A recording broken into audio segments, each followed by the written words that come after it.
ಜಿಲ್ಲಾ ಪಂಚಾಯಿತಿ ಮಾಜಿ ಅಧ್ಯಕ್ಷರಾದ ದಿವಂಗತ ವಿ ವೆಂಕಟಮುನಿಯಪ್ಪನವರ ಪ್ರಥಮ ಪುಣ್ಯಸ್ಮರಣಾ ಕಾರ್ಯಕ್ರಮ ನಗರದ ಟಿ ಚೆನ್ನಯ್ಯ ರಂಗಮಂದಿರದಲ್ಲಿ ಭಾನುವಾರ ವೆಂಕಟಮುನಿಯಪ್ಪನವರ ಅಭಿಮಾನಿ ಬಳಗದಿಂದ ಜಿಲ್ಲಾ ಪಂಚಾಯಿತಿ ಮಾಜಿ ಅಧ್ಯಕ್ಷರಾದ ದಿವಂಗತ ವಿ ವೆಂಕಟಮುನಿಯಪ್ಪನವರ ಪ್ರಥಮ ಪುಣ್ಯಸ್ಮರಣಾ ಕಾರ್ಯಕ್ರಮವನ್ನು ಹಮ್ಮಿಕೊಳ್ಳಲಾಗಿತ್ತು.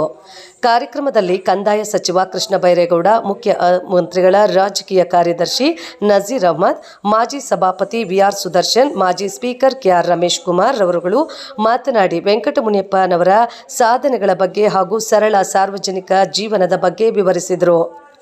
ಎಂಎಲ್ಸಿ ಅನಿಲ್ ಕುಮಾರ್ ಪ್ರಾಸ್ತಾವಿಕವಾಗಿ ಮಾತನಾಡಿ ವೆಂಕಟಮುನಿಯಪ್ಪನವರ ಒಡನಾಟ ಹಾಗೂ ರಾಜಕೀಯ ಜೀವನದ ಬಗ್ಗೆ ಸವಿಸ್ತಾರವಾಗಿ ತಿಳಿಸಿದರು. ಕಾರ್ಯಕ್ರಮದಲ್ಲಿ ಕೆಯುಡಿಎ ಅಧ್ಯಕ್ಷ ಮೊಹಮ್ಮದ್ ಹನೀಫ್, ಸುಗಟೂರು ಗ್ರಾಮ ಪಂಚಾಯಿತಿ ಅಧ್ಯಕ್ಷ ಭೂಪತಿಗೌಡ, ಮುಖಂಡರುಗಳಾದ ಸುಗಟೂರು ರಮೇಶ್, ಚಂಜಮಲೆ ರಮೇಶ್, ಬ್ಯಾಟಪ್ಪ, ವಕಲೇರಿ ರಾಮು, ನಾಗನಾಳ ಸೋಮಣ್ಣ, ಎಪಿಎಂಸಿ ಮಾಜಿ ಅಧ್ಯಕ್ಷ ರಾಮೇಗೌಡ, ಭಾಸ್ಕರ್, ವೆಂಕಟಮುನಿಯಪ್ಪ ಪತ್ನಿಯರುಗಳಾದ ಶಾರದಮ್ಮ, ಸರ್ಸಮ್ಮ ಹಾಗೂ ಅವರ ಕುಟುಂಬದ ಸದಸ್ಯರು ಮತ್ತು ನೂರಾರು ಅಭಿಮಾನಿಗಳು ಭಾಗವಹಿಸಿದ್ರು. ವರದಿ ರೋನಕ್ ಅಲಿಖಾನ್, ಕೋಲಾರ.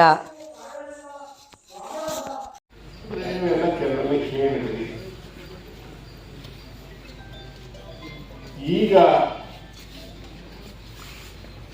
ಕಳೆದ 8-10 ವರ್ಷಗಳಿಂದ ಈಚೆ, ವಿಶೇಷವಾಗಿ ಕಳೆದ 5-6 ವರ್ಷಗಳಿಂದ ಈಚೆ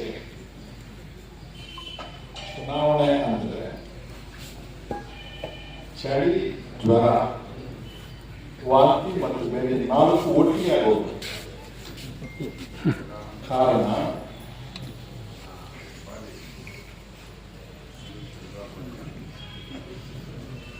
ಇನ್ನು ಮುಂದಕ್ಕೆ ಗ್ರಾಮ ಪಂಚಾಯತಿಗಳು ಕೂಡ ತಾಲೂಕ್ ಪಂಚಾಯತಿ ಎಲ್ಲ ಯಾವುದಕ್ಕೆ ನಿಲ್ಲಬೇಕಾಗಿದ್ರು ಇಲ್ಲಿ ಲೋಕಲ್ ಆಗಿರೋರು ಯಾರು ನಿಲ್ಲಲ್ಲ. ಯಾರೋ ಬೆಂಗಳೂರಲ್ಲಿ ರಿಯಲ್ ಎಸ್ಟೇಟೋ, ಬಾರೋ, ಬೇರೆ ಯಾವ್ದಾದ್ರು ಬಿಸ್ನೆಸ್ ಕ್ವಾಲಿಟಿಗಳಿರ್ತಕ್ಕಂಥವ್ರು ಅಥವಾ ಶಿಕ್ಷಣ ಸಂಸ್ಥೆಗಳಿರ್ತಕ್ಕಂಥವ್ರು ಅವ್ರು ಬರಬೇಕಾಗುತ್ತೆ, ಬಂಡವಾಳ ಹಾಕಬೇಕಾಗುತ್ತೆ. ಈಗ 3 ಪಾರ್ಟಿ 4 ಪಾರ್ಟಿ ಇರುತ್ತೆ. ಒಂದು ಪಾರ್ಟಿಯವರು ಶ್ರೀಮಂತನ ಹಾಕಿಬಿಡ್ತಾರೆ, ಬೇರೆ ಪಾರ್ಟಿಯವರು ಏನ್ ಗತಿ? ಸ್ವಾಮಿ ಅವ್ರು ಮ್ಯಾಚ್ ಮಾಡಕ್ಕೆ ನಾವು ಶ್ರೀಮಂತನ್ನೇ ಹಾಕಬೇಕು ಅಂತಾರೆ. 3 ಪಾರ್ಟಿ 4 ಪಾರ್ಟಿ ನೀವು ಶ್ರೀಮಂತನ್ನೇ ಹಾಕಿದ್ದಾರೆ, ಅವ್ರ ಪೈಕಿ ಯಾರೋ ಹಾಗೆ ನಡೀತಾ ಇರುವಂತ ಜನರಿಗೆ ಏನ್ ತೀರ್ಮಾನ ಬಂದ್ಬಿಟ್ಟಿದ್ದಾರೆ. ಚುನಾವಣೆ ಅಂದ್ರೆ ನಿಲ್ಲೋರಿಗೇನೋ ಲಾಭ ಇದ್ದೇ ಇದೆ. ಲಾಭ ಇಲ್ಲದೆ ಇವನ್ ಯಾಕೆ ಬಂದು ನಿಂತ್ಕೊಳ್ತಾನೆ, ಇವನ್ ಕೆಲಸ ಮುಗಿಸ್ಕೊಂಡು ಇವನು ಹೋಗ್ತಾನೆ, ನಮ್ಮ ಕೆಲಸ ನಾವು ಮಾಡ್ಕೊಳ್ಳೋಣ ಅಂತ. ತಪ್ಪೇನಿದೆ ಪಾಪ.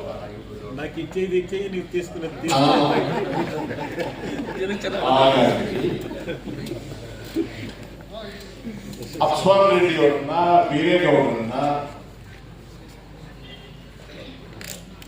ಗೆಲ್ಲಿಸ್ತಾ ಇದ್ದಂತ ಕಾಲಗಳು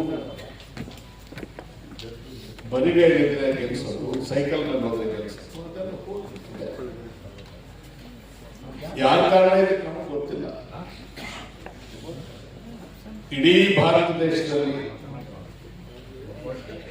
ಸರಳ ಸಜ್ಜನಿಕೆಯ ಹೇಳ್ತಾನೆ ಇದ್ದೀನಿ. ಏನ್ ಶ್ರದ್ಧಾಂಜಲಿಯವ್ರನ್ನ ವರ್ಣಿಸೋದು,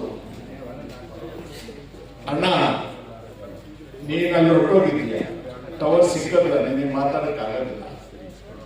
ಸರಳತೆ ಇಲ್ಲ, ಸಜ್ಜನಿಕೆ ಇಲ್ಲ, ಪ್ರಾಮಾಣಿಕತೆ ಇರ್ಕೂಡ್ದು, ಕೆಲಸ ಮಾಡೋದು ಬೇಕಾಗಿಲ್ಲ. ಎಷ್ಟು ತಂದಿದೆಯಾ, ಎಷ್ಟು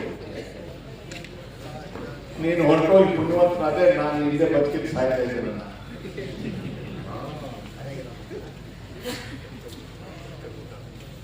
ಮಲ್ಕೊಂಡಾಗ ನಿಮಗೆಲ್ಲ ಕನಸುಗಳು ಬೀಳುತ್ತೆ.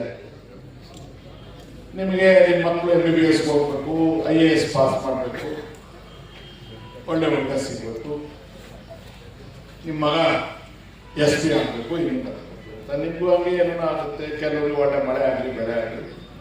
ನನಗೇನೇನೆಲ್ಲ ಕನಸುಗಳು ಬಿಡೋದು. ತಾಳ್ಗೋಡು ಕ್ರಾಸಿಂದ ಕೋಲಾರಕ್ಕೆ ದೊಡ್ಡ ರಸ್ತೆ ಮಾಡಬೇಕು, 4 ರಸ್ತೆ ಇರಬೇಕು.